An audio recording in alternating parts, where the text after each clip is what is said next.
stabbed repeatedly in a Roxborough Avenue home. It's very hard for even the person involved to say, I'm in an abusive relationship. History has shown us in the past, in far too many situations, women specifically who are hunted by some men time and time again. You can't hit your neighbor and get away with it, and neither can you hit your wife and your partner and get away with it. Ordered to stay away from his former spouse. In terms of a court order, is it really worth the paper it's written on? All wife beaters belong in jail.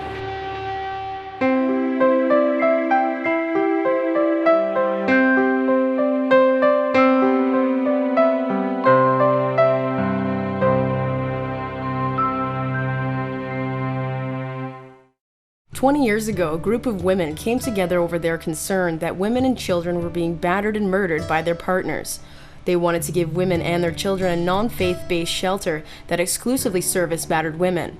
They wanted to educate and change public opinion that violence in the home was not a private, but a public matter that needed a public response. It was kind of a exciting and scary time. None of us knew each other. None of us really knew what we were getting into, and several of us had never done any work in a shelter. 20 years later, the Interval House of Hamilton has matured into a very vibrant and innovative shelter. Thanks to all the founders, staff, volunteers, and supporters who have contributed their time, energy, and money towards the elimination of violence against women and children. We have a wonderful community here in Hamilton, and we rely heavily on their support, and they have been so supportive, right from the corporate level down to my aunt donating $20. Like our community, Interval House of Hamilton has changed over the years. As we look at Interval House's evolution, we must take a moment to look at what has been happening in our community at that time. The early formation years between 1983 and 1992 witnessed Interval House of Hamilton emerge as a young shelter that led to social change in our community. The house began to move towards developing a strong and solid organization. These changes included the building of a new shelter in 1999. I can tell you that the old shelter, physically, we were all on top of one another. We had 2.5 bathrooms in the entire building, and somehow we managed. We had a very small kitchen, often had to have 2 dinner seatings, things of that nature, because we serviced just about as many women as we do now in a much, much smaller space. Interval House of Hamilton has emerged into an agency that is focused on innovation and research in its efforts to engage the community to take action and end violence against women and children. On February 18, 1983, the Interval House of Hamilton Wentworth was incorporated. The original plan was to open a shelter downtown as the group raised $600,000, and so on April 3, 1986, the Interval House of Hamilton officially opened its doors to begin serving 20 women and children. There was a lot of us that said, "Oh God, what have we gotten into?" Because it was frightening, because we realized that nothing was in place yet. There was no programs in place. We didn't know exactly how we were doing it, but once we got into the training, we realized that the board and the director at the time had a vision. We were going to make this the best shelter ever.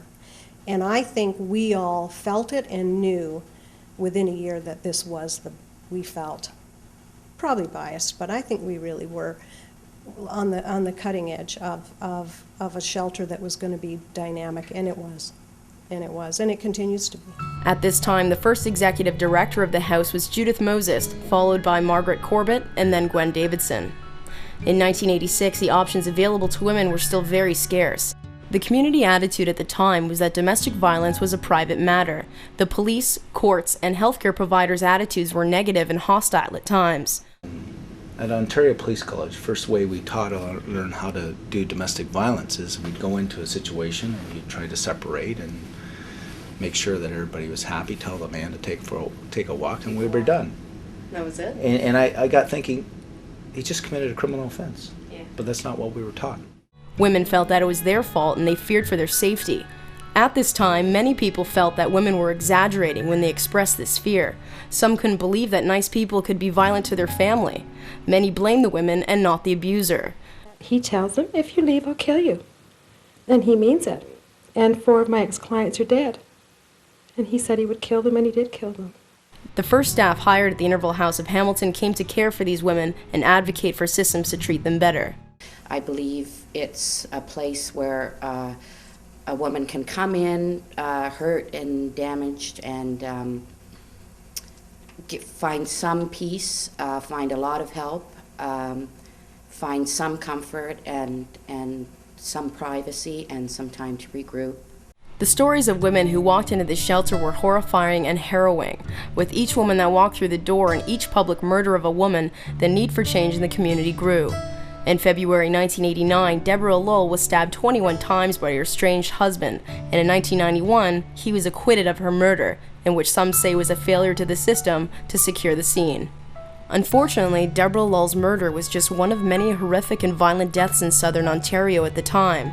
For example, in 1991, Jonathan Yale, who had a history of violent offenses toward women, went on a rampage and killed 19-year-old Nina DeVilliers. 1991, Leslie Mahaffey went missing. After a number of tough years trying to change police attitudes towards domestic violence, Officer Larry Fedor was charged with assaulting his wife. Then Chief of Police defended his officer and allowed him to respond to domestic violent calls. I think the chief thought he was off the record and didn't really think what he was saying. The Larry Fedor thing, I think, affected change within our organization. This unacceptable stance taken by the head of Hamilton's police force further mobilized the women's community to take action. Interval House of Hamilton's public educator and legal advocate led the call for change and helped organize a community action committee. 1992, Kristen French went missing in Niagara Falls. To understand this time in the shelter's public response, we must remember what brought the women together. It was their vision to change the social beliefs that violence was a private matter. They wanted to mobilize the whole community to say no to violence against women and children. They were women with a dream, to care for the women who came into their doors, to educate the community on a problem and show how our women are treated. I didn't know that I had what I have in me now until the people that I learned from, and I learned from some incredible women when I first started here. At the end of the shelter's public outcry about the sheer number of violent acts towards women and children in Hamilton, hostile police response was on the rise, and an engaged community finally began to understand the depths of the problem. In September of 1992, the Hamilton Police established a family crisis unit due to the outcry from the community. The provincial government, through obviously some leadership from the women's support groups, criminalized domestic violence. And so I think that was the first step in changing the way police deal with domestic violence. We have a family violence resource unit. This unit actually advocates for the women's shelters and the women's support groups. We expect this unit to ensure that the way we are dealing with domestic violence is according to legislation, but also is meeting the needs of our community. After 7 years, the early foundation made way for an era of change led by Joyce Killen from 1993 to 2002. In this time, Interval House was developed into a solid organization with strong community relationships and mounted another capital campaign to build a shelter on the Hamilton Mountain. The dedication and years of experience of the frontline staff and the design team helped make Interval House's new shelter a very open and respectful place for women to heal. The move in 1999 from an old but cozy house to a new high-security shelter also brought about change in how our work was done. No longer were staff and women cramped into the shelter. There was more space for all, and this change took Interval House of Hamilton into its next stage. Since 2002, Interval House has been focused on research and innovative ways to provide answers to the following questions.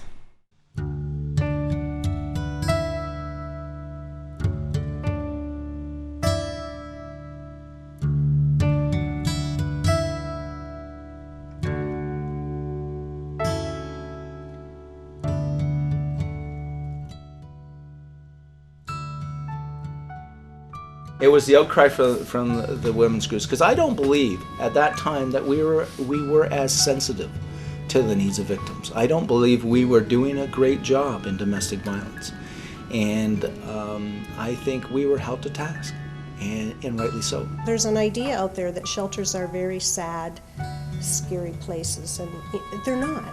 They're not.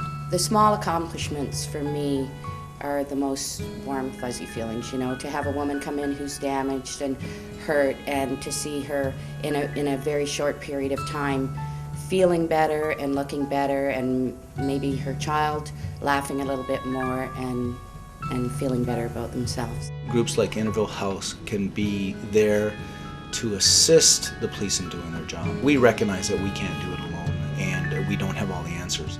Thank you to all the brave women and men who had a dream to make it happen, and to all those who have contributed to the Interval House of Hamilton's success over the years. Because we are here to serve women and their families who experience domestic violence, let us never forget those whose lives have been taken from us.